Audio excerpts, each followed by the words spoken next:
Gusto mo bang magpadala ng pera sa iyong pamilya? Narito kami para ipakita sa iyo ang pinakamadaling paraan.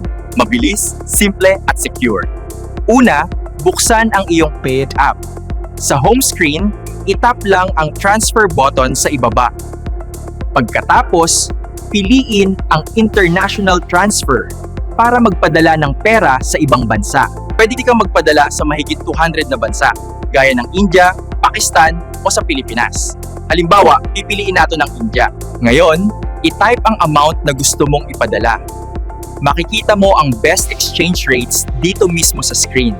Sa Payit, kung ano ang nakikita mo, yun ang matatanggap ng pamilya mo. Walang hidden costs at sulit na sulit ang pera mo. Ngayon, ilagay ang details ng iyong receiver. Kasama dito ang kanilang pangalan at bank account information. Ang pinakamaganda dito, automatic na nakasave ang details na to.